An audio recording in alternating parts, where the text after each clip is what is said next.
Irmãos, eu peço que vocês abram suas Bíblias em Romanos 7.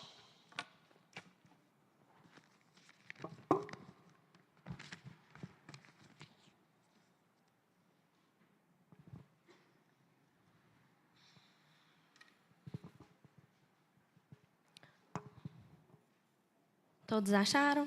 Amém? Porventura ignorais, irmãos, pois falo aos que conhecem a lei, que a lei tem domínio sobre o homem toda a sua vida. Ora, a mulher casada está ligada pela lei ao marido, enquanto ele vive, mas se o mesmo morrer, desobrigada ficará da lei conjugal. De sorte que será considerada adúltera se, vivendo ainda o marido, unir-se com outro homem. Porém, se morrer o marido, esta estará livre da lei e não será adúltera se contrair novas núpcias. Assim, meus irmãos, também vos morastes relativamente à lei, por meio do corpo de Cristo, para pertencerdes a outro, a saber, aquele que ressuscitou dentre os mortos, a fim de que frutifiquemos para Deus. Porque quando vivíamos segundo a carne, as paixões pecaminosas, postas em realce pela lei, operavam em nossos membros, a fim de frutificarem para a morte. Agora, porém, libertados da lei, estamos mortos para aquilo a que estávamos sujeitos, de modo que servimos em novidades de espírito e não na caducidade da letra. Que diremos, pois? É a lei pecado? De modo nenhum. Mas eu não teria conhecido o pecado senão por intermédio da lei, pois não teria eu conhecido a cobiça. E se a lei não dissera, se a lei não dissera, não cobiçarás.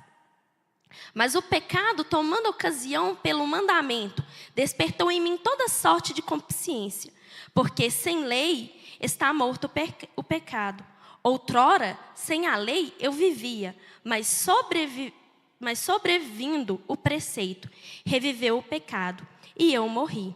E o mandamento que me fora para a vida, verifiquei que este mesmo se me tornou para a morte, porque o pecado, prevalecendo do mandamento, pelo mesmo mandamento, me enganou e me matou. Por conseguinte, a lei é santa, e o mandamento é santo, e justo, e bom. Acaso o bom se me tornou em morte? De modo nenhum.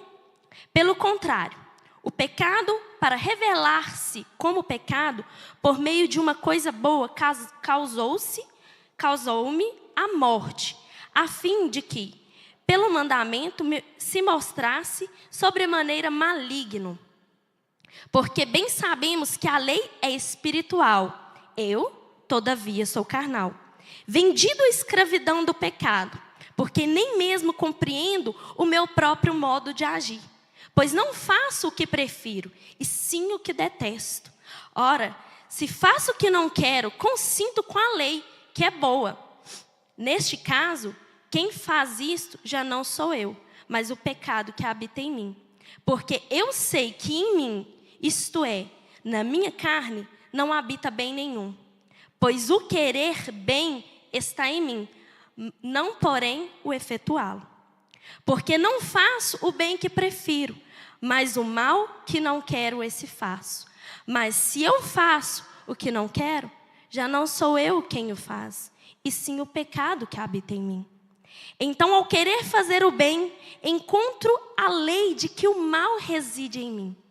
Porque no tocante ao homem interior, tenho prazer na lei de Deus, mas vejo nos meus membros outra lei, que, guerreando contra a lei da minha mente, me faz prisioneiro da lei do pecado que está nos meus membros. Desventurado o homem que sou, quem me livrará do corpo desta morte? Graças a Deus por Jesus Cristo, nosso Senhor. De maneira que eu, de mim mesmo, com a mente, sou escravo da lei de Deus, mas segundo a carne, da lei do pecado. Amém? Podeis assentar.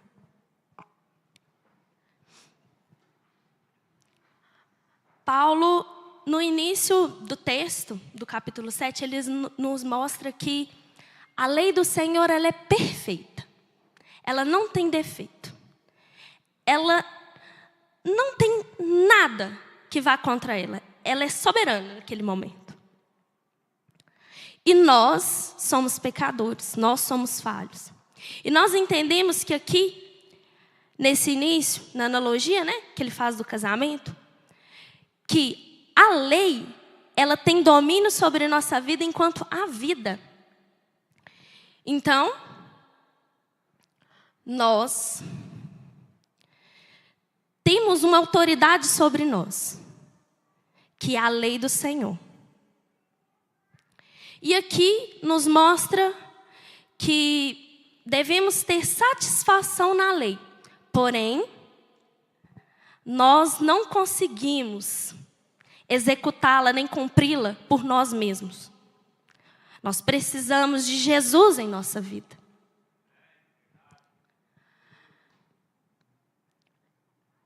Enquanto vivermos, a lei tem domínio sobre nós e ela traz consigo autoridade sobre as nossas ações. Tudo que nós fazemos, o Senhor, Ele está nos guiando, Ele está vendo. Nós temos uma lei que nos cerca. Mas por que a lei? A lei, ela vem para mostrar e revelar o pecado em nossa vida. Que se não houvesse lei, como eu saberia que eu estou errando? Como eu sei que eu estou pecando? Se há lei. Só que aí nós cometemos outro pecado. Nós achamos que aquilo que não está descrito na lei, que é a Bíblia, então eu posso fazer. Só que não. Muitas das vezes a gente fica buscando brecha na Bíblia para cometer os pecados. A gente fica... Eu sei que sempre tem aquela pergunta. Pergunta para o professor na escola bíblica. Ah, professor, pode beber? Porque a Bíblia fala que a gente não pode embriagar. Mas não fala que a gente não pode beber. E nisso a gente vai caçando brecha. Ah, mas na Bíblia não fala que é errado sonegar. Então eu posso fazer. Será, irmãos, que a gente pode? Há em nós uma luta interior. Onde o nosso velho homem, ele luta contra a nova criatura. Todos os dias a gente luta. A gente busca justificação para os nossos erros. Justificação para os nossos pecados. Em vez de reconhecê-los e corrigir. Porque somente nós não conseguimos sair do pecado. Se não for através de Jesus Cristo em nossa vida, nós, por nós mesmos, nós não conseguimos.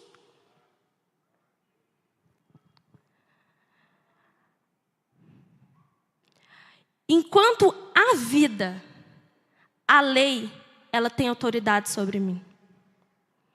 Então, muitas das vezes, quando eu não sei o que fazer, quando eu não sei o que agir, não haja pelo achismo.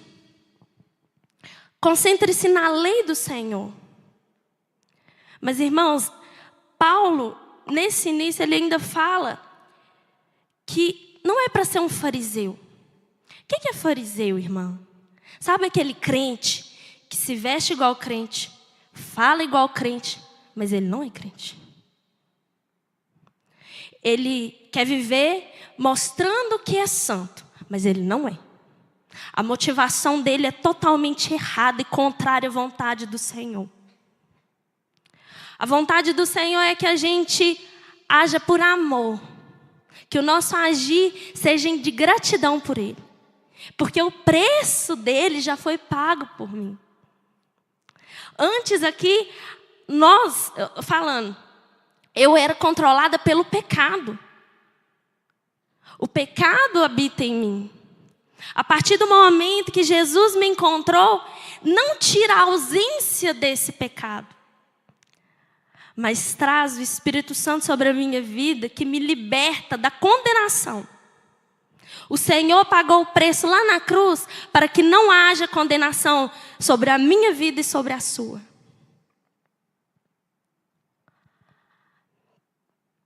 O propósito da lei é revelar o pecado. Nós devemos ler o Evangelho do Senhor, compreender a vontade dele sobre nossa vida.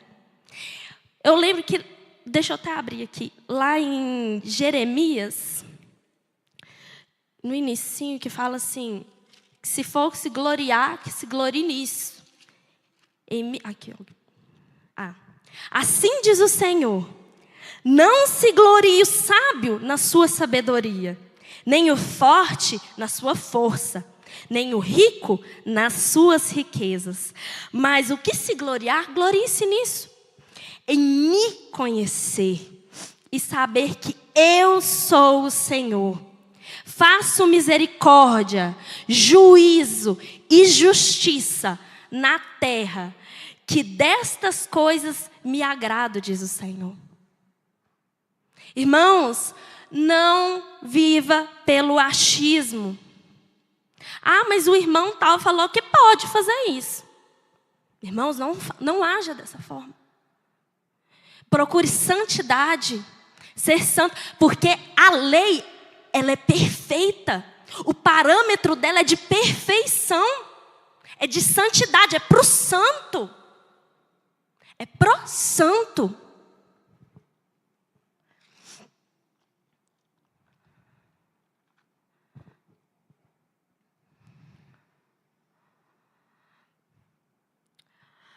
Nós não somos bons, irmãos. E à medida que nós pecamos, nós nos afastamos da presença do Senhor. O que é a morte comparada ao pecado? A morte não nos afasta do Senhor. O pecado, sim. Ele é tão maligno, como diz o profeta Paulo, que ele nos afasta do Senhor. À medida que nós estamos longe da presença do Pai, nós alimentamos a nossa carne. Nós nos enfraquecemos. E o Senhor espera de nós santidade. Não é isso que nós falamos? Nós pregamos sobre excelência. Que devemos ser excelentes. Irmãos, vocês estão sendo excelentes na rua?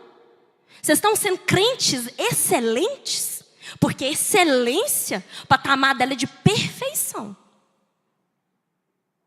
E eu não falo para buscar a perfeição para poder mostrar. Mas é porque você entendeu que Deus pagou o preço por você, que não era perfeito, que não era santo. Mas nele você é santo. Nele devemos buscar santidade. Quando enxergamos os nossos erros, irmãos, nós estamos nos quebrantando, nos humilhando diante do Senhor. Quando reconhecemos que somos pecadores, aí o Senhor, Ele age em nossas vidas. Aí Ele está fazendo a obra dEle. Porque a palavra, ela vem para que nós possamos nos converter dos nossos maus caminhos. Aqui, nós também temos os conflitos. Na conversão não fomos isentos do pecado. Nós temos o papel de Jesus na cruz, do qual nos livrou da nossa condenação. A nossa caminhada com Jesus, o conhecer Jesus, nos santifica. Nos santifica, meu irmão. E somos libertos do domínio do pecado. Mas somente na glória, quando nós subirmos aos céus, lá nós não vamos ter mais a presença do pecado. Mas a nossa vida cristã, aí sim, nós ainda vamos lutar diariamente com o pecado em nossa vida. Irmãos, quando eu falo isso, eu não estou falando para vocês assim, o preço foi pago, né, na cruz, por mim. Então, não tem que eu faça, não, mãe. Eu não preciso fazer mais nada, não, o preço já foi pago, mãe. Só que, irmãos, mesmo tendo certeza da minha salvação, eu sei que eu tenho que buscar o Pai, porque a maior dor para mim é me afastar do Senhor, é não sentir a presença dEle mais. Adão, quando estava lá no Jardim do Éden, ele perdeu a melhor coisa que ele tinha na vida. Todos os dias, o Senhor descia para conversar com ele, para ter comunhão com ele. Gente, ele perdeu o melhor. Ele perdeu o melhor, ele perdeu a comunhão com o Senhor. Naquele momento, na cruz, Jesus disse: afasta de mim, se puder, afasta de mim esse cálice. Porque naquele momento, ele sentiu a dor da separação. Irmãos, não usem a palavra para julgar o seu irmão. Toma a lei para você. Porque eu aprendi que com testemunho de vida é a melhor forma de demonstrarmos e pregarmos a palavra do Senhor. Porque nós refletimos o Senhor em nossas vidas. Eu não esqueço do dia que eu encontrei com as irmãs e eu tinha já casado. E eu ainda estava com as roupas de quando era solteira, né? E aí eu lembro que na hora eu fiquei com vergonha que as irmãs estavam tudo composta. E naquele momento, não precisou de ninguém falar comigo, o Espírito Santo me constrangeu. Porque tinha ali testemunho de vida. Elas aparentavam. E eu falei assim, eu tô a única que não estou parecendo com elas. Está errado. Quando você está na sua fábrica, no seu negócio, seja íntegro. Seja justo, não é isso que a Bíblia manda? Ontem, com as mulheres, a Bruna pregou sobre Natanael. Quando Natanael chegou até Jesus, Jesus disse: eis aí um verdadeiro israelita, pois não há dolo, não há injustiça. Esse era o verdadeiro israelita, porque ele era íntegro. Irmãos, o pessoal do mundo, eles vai olhar para vocês e vai falar assim: esse é santo. Eles olham e falam isso? Ou eles falam assim: não, aquele lá, crente da bunda quente. Pensa. A gente tem que parar de ser medíocre. A gente é medíocre. A gente não lê o suficiente a Bíblia.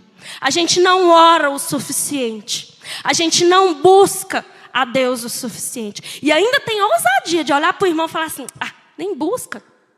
Está lá no altar e nem busca a Deus. Vocês acham que só vir na igreja é o suficiente? Não, eu vou no domingo, eu vou no grupo pequeno. Eu sou crente. Vocês é crente, irmãos? Mesmo? O parâmetro não é perfeição. É ser crente dentro da sua casa. O lugar onde você mais deve demonstrar ser crente é com a sua família. Gente, meu marido, toda vez que nós discutimos, aí, geralmente, né, a gente tá lá discutindo, e geralmente a vida fala assim, depois diz que é crente. Gente, está de sangue da gente. Mas a gente tem que dar testemunho de vida. Minha irmã tem 18 anos que ela está desviada da presença do Senhor. Vocês acham mesmo que Deus demora 18 anos para converter ela? Lógico que não, quando Deus quer, sim, ó. Por que esse tempo todo? É porque Deus está tratando comigo e com a minha família. Eu lembro do dia que minha irmã chegou lá em casa, e ela descascou nós, ela jogou toda a raiva que ela tinha, e aí foi contando as tristezas do passado, que eu falei assim: gente, vou ter que pôr uma plaquinha aqui, proibida a Mariana falar do passado. Mas era a dor dela. Porque nós erramos com ela. E hoje o Senhor está tratando com a gente para quê? Para que a gente dê testemunho de vida para ela. Ela só vai converter no momento que ela vê que a família dela é crente.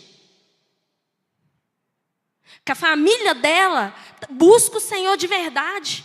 Que não é hipócrita. O que está faltando para a sua família, para as pessoas que trabalham com você se converter? É ver santidade na sua vida. E para você ser santo, você tem que buscar as leis do Senhor. Licença.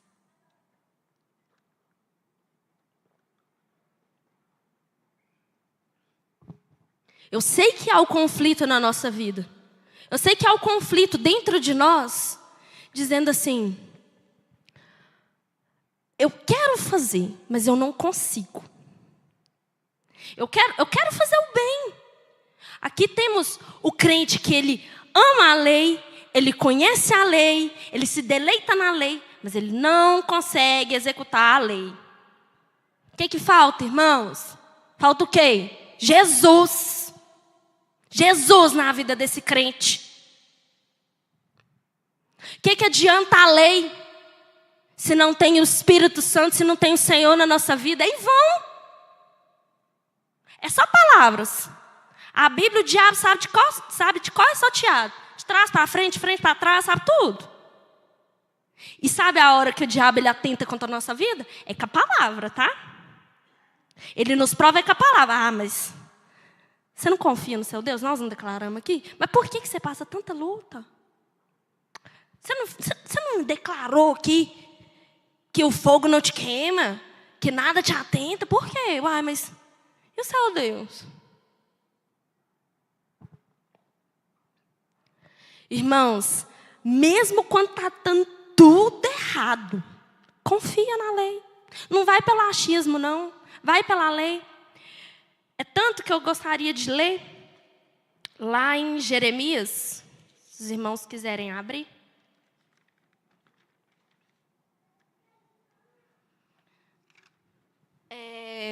Jeremias 25.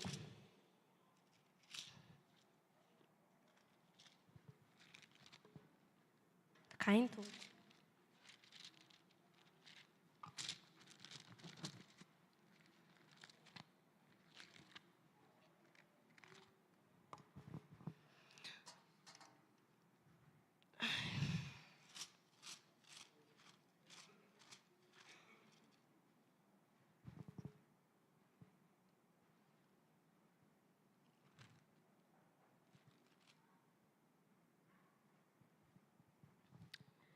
Jeremias 25:1. A palavra veio a Jeremias acerca de todo o povo de Judá, no ano 4º de Joaquim, filho de Josias, rei de Judá. Ano que era o primeiro de Nabucodonosor, rei da Babilônia, a qual anunciou Jeremias, o profeta, todo o povo de Judá, e a todos os habitantes de Jerusalém, dizendo: durante 23 anos... desde o 13º de Josias, filho de Amon, rei de Judá, até hoje tem vindo a mim a palavra do Senhor. E começando de madrugada, eu vou-la tenho anunciado, mas vós não escutastes. Também, começando de madrugada, enviou o Senhor todos os seus servos, os profetas, mas vós não escutastes. Nem inclinastes os ouvidos para ouvir. Quando diziam: convertei-vos agora, cada um do seu mau caminho e da maldade de suas ações, e habitai na terra que o Senhor vos deu e a vossos pais, desde o tempo antigo e para sempre. Não andeis após outros deuses, para os servirdes e para os adorardes. Nem me provoqueis a ira com as obras das vossas mãos. Não vos farei mal algum. Todavia, não me destes ouvido, diz o Senhor. Mas me provocaste a ira com as obras das vossas mãos, para o vosso próprio mal. Gente, o crente não peca por acidente, não. O crente não peca sem querer. Ele peca sabendo que está errando. E aqui o Senhor anunciou, o Senhor mandou profeta, o Senhor mandou servo, e o povo o quê? Não ouviu. Quantas mensagens nós temos ouvido esse ano? E pelo menos uma ter posto em prática. Não, mas posto em prática de verdade, não é pela metade não. De verdade. Ela completa. Colocaram. E aqui o povo, de tanto erro, o Senhor decidiu o seguinte: o que eu vou fazer com esse povo? Vou entregar eles na mão de Nabucodonosor, meu servo. Lá, ó, Jeremias 27, do 5 ao 8.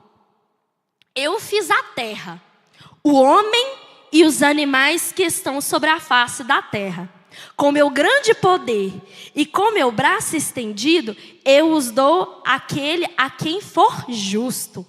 Agora eu entregarei todas essas terras ao poder de Nabucodonosor, rei da Babilônia, meu servo. E também lhe dei os animais do campo, para que os sirvam. Todas as nações servirão a ele, a seu filho e ao filho de seu filho, até que também chegue a vez da sua própria terra, quando muitas nações e grandes reis o fizerem o seu escravo. Se alguma nação e reino não servir o mesmo Nabucodonosor, rei da Babilônia, e não puserem o pescoço debaixo do jugo do rei da Babilônia, e essa nação castigarei com espada e fome e com peste, e diz o Senhor, até que eu a consuma pela sua mão. Parece com o quê, gente? Nosso país. Deus entregando nós para o inimigo. Não tá?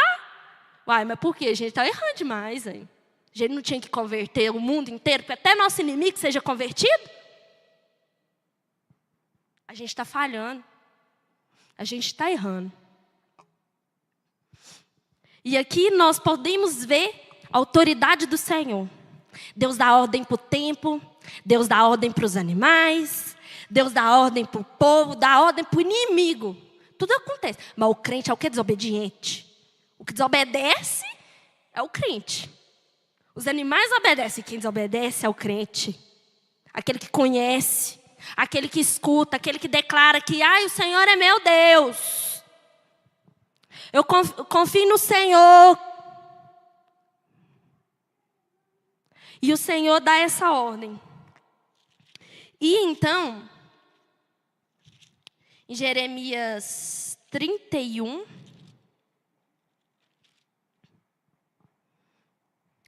deixa eu ver, 31. O Senhor faz aliança com o seu povo. Porque ele entregou na mão do inimigo, mas ele ainda é Deus. Não é o povo? Gente, a gente passa por tribulação, mas o Senhor ainda está cuidando. O Senhor ainda está lá. É preferir passar a guerra com o Senhor do que sem Ele.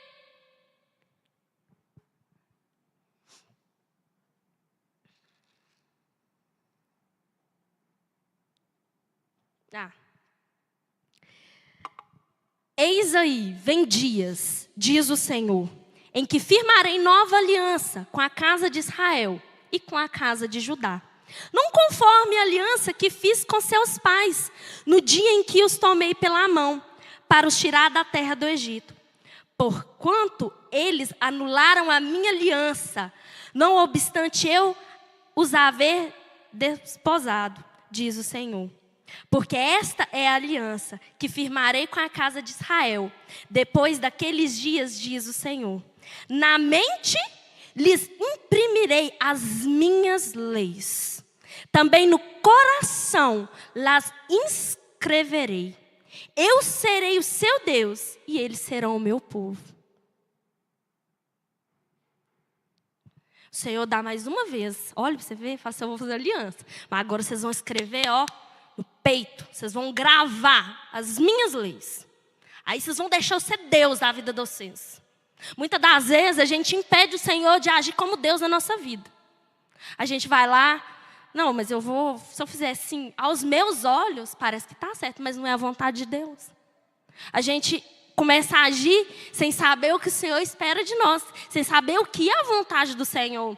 Eu não me esqueço do dia que o Jarrão virou e falou assim, que se Deus estivesse naquela sala ali, e a gente tivesse uma folha de papel em branco, que aí todo mundo ia escrever muita coisa para não esquecer de pedir para o Senhor, em vez de levar a folha em branco para anotar tudo que Ele tem para falar com nós e a gente não esquecer de nada. Muitas das vezes a gente quer pedir o Senhor, mas a gente não sabe nem se é a vontade do Senhor aquilo. Eu sei que toda dificuldade que nós passamos é porque o Senhor tem algo para nos ensinar. Toda vez que o Senhor tornava o seu povo escravo, era para que eles compreendessem como era servidão diante do Senhor, ser servo de Deus, e como é servidão de outro rei qualquer.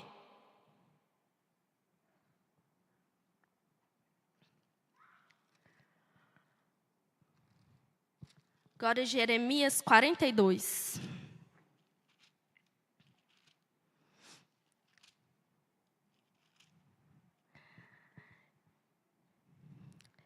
Jeremias 42, 1, por gentileza.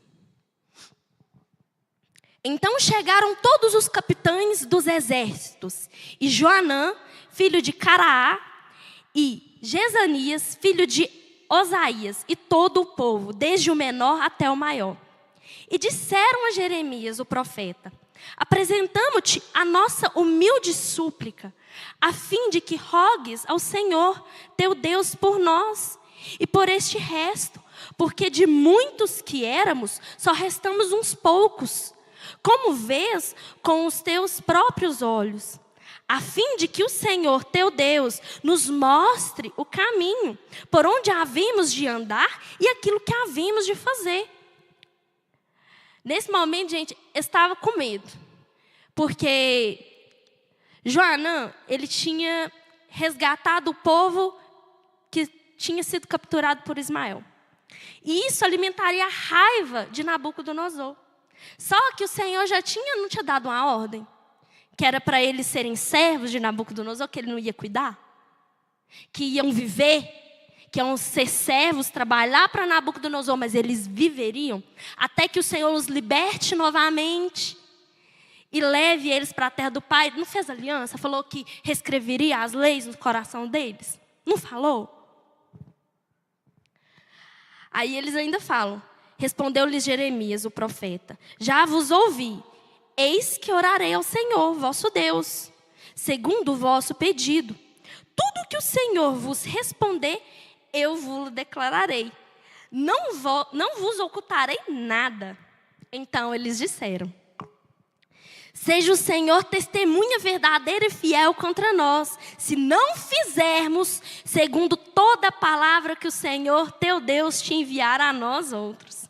Seja ela boa ou seja ela má, obedeceremos à voz do Senhor, nosso Deus, a quem te enviamos para que nos suceda bem, ao obedecermos à voz do Senhor, nosso Deus. Aqui eles estão afirmando para Jeremias, vai lá, conversa com o Senhor, pede Ele por nós, interceda por nós, porque, gente, eles queriam fugir para o Egito.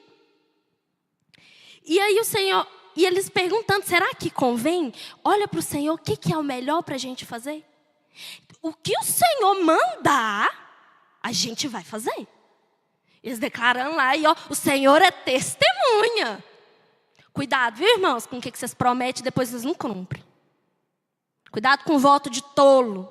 A promessa que você faz diante do Senhor, porque Ele contempla tudo aquilo que sai da nossa boca. O Senhor contempla tudo.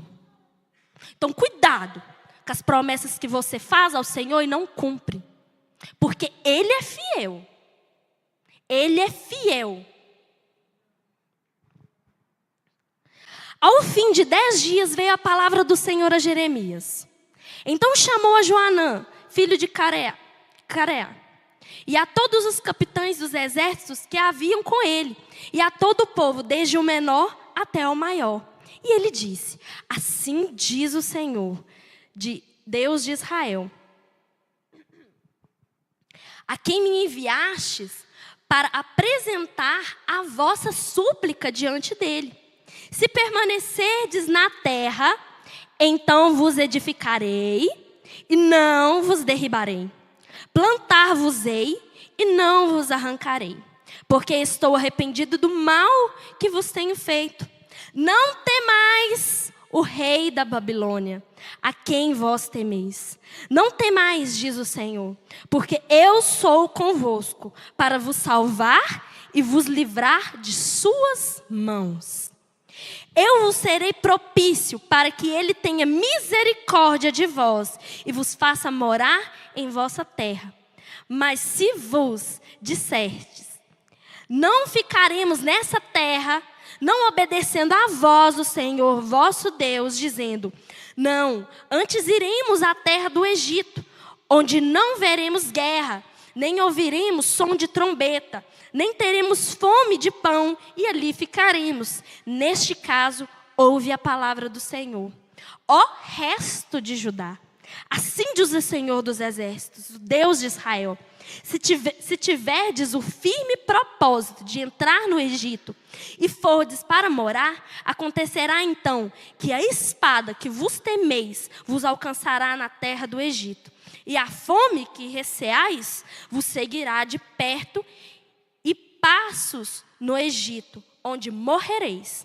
Assim será com todos os homens que tiverem o propósito de entrar no Egito para morar. Morrerão a espada, a fome, a peste. Não restará deles nenhum, nem escapará mal que farei vir sobre eles. Porque assim diz o Senhor dos exércitos, o Deus de Israel.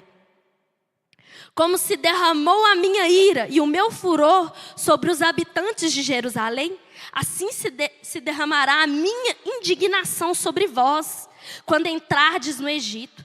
Serei objeto de maldição, de espanto, de desprezo e opróbrio, e não vereis mais este lugar. Falou o Senhor.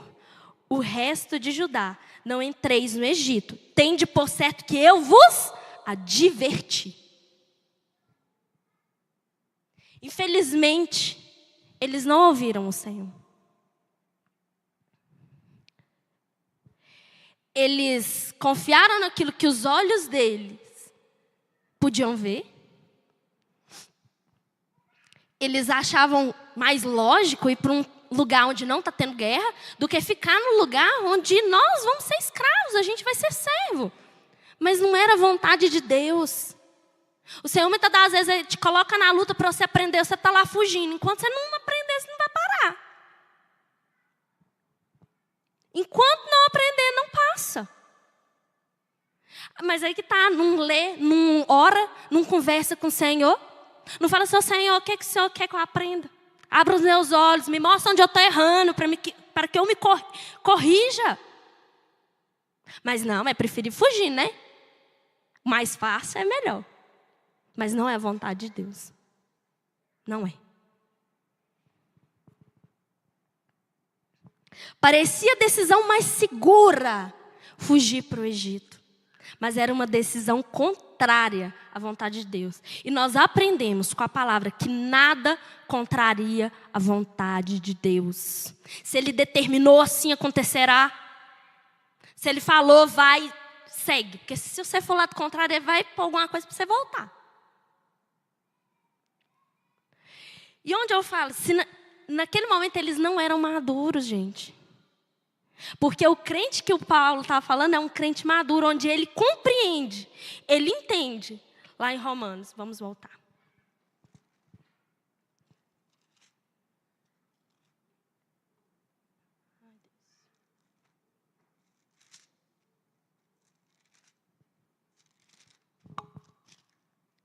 Romanos 7. Aqui ele reconhece: desventurado homem que sou, miserável homem que sou. Quando ele reconhece, aí o Senhor vai lá e cura. O Senhor vai lá e liberta. O Senhor vai lá e faz porque ele reconheceu. Lembra da oração do fariseu e do judeu? Gente, qual oração convenceu mais o Senhor? Muitas das vezes nós achamos que nós somos crentes e nós não somos.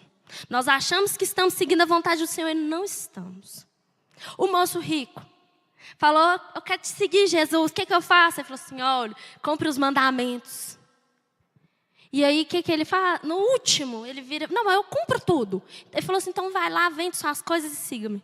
Ele foi embora triste, sabe por quê, gente? Naquele momento ele viu que não cumpria nem o primeiro.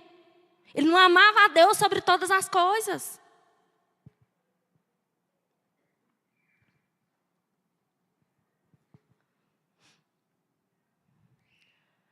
Irmãos, nós temos que parar de ser crente para mostrar para os outros. Tem que ser crente de verdade. Porque a gente não, na pregação do pastor Vinícius Ravana, ele não falou que Deus nos conhece? Não é à toa não, gente. Ele nos conhece. E aí eu digo para vocês, graças a Deus por Jesus Cristo, nosso Senhor, de maneira que eu, de mim mesmo, com a mente sou escravo da lei de Deus, mas segundo a carne da lei do pecado. Graças a Deus. Graças a Deus que Jesus Cristo veio. Graças a Deus que Jesus Cristo morreu naquela cruz e hoje eu tenho paz no meu coração. De saber que eu sou livre. Vou lutar todos os dias, mas o Espírito Santo está aqui, ó. Tem dia que vai ser difícil, mas o Espírito Santo está aqui, ó. Está comigo todos os dias. Todos os dias da minha vida. Irmãos, eu não sou perfeita. Quando eu saio daqui a porta ali para fora, você pode ter certeza que eu já estou pecando. Mas a cada segundo que eu tenho de vida é para me mudar. É para melhorar. Porque eu falei, a gente não peca por acidente. A gente não peca sem saber que está pecando. A gente sabe muito bem. Então, é hora de você largar o seu orgulho e confessar ao Senhor, falar, Deus transforma. Deus muda a minha vida. Me liberta de mim mesmo. Me liberta dessa carne. Que o Espírito Santo assuma o controle da minha vida, o controle das minhas ações. Dos meus sentimentos, dos meus pensamentos. Que o Espírito Santo tome direção de cada palavra proferida pela minha boca.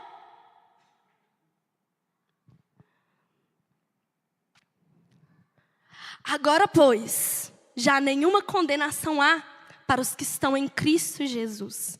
Porque a lei do Espírito da vida em Cristo Jesus te livrou da lei do pecado e da morte. Quando o que for impossível à lei, no que estava enferma pela carne, isso fez Deus enviando seu próprio Filho, em semelhança de carne pecaminosa, e no tocante ao pecado, e com efeito condenou Deus na carne, o pecado, a fim de que o preceito da lei se cumprisse em nós, que não andamos segundo a carne, mas segundo o Espírito. Que o Espírito Santo venha nos guiar, que você possa reconhecer, e aquilo que você acha que é normal, pede ao Senhor, na sua intimidade, fala com o Senhor, você me mostra o que eu estou errando. Aquilo que talvez para mim é normal, eu não quero que seja normal, eu não quero chegar no culto e não ter nada para agradecer ao Senhor, eu quero ver o que o Senhor tem feito na minha vida.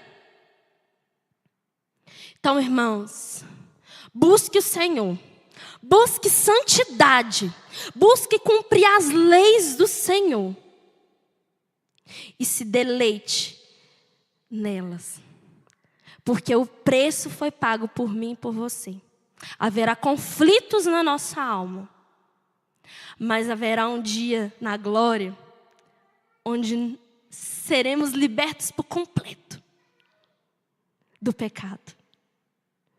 Será um dia que teremos comunhão com o Senhor como nunca já visto. Ansiamos então por esse dia. Amém?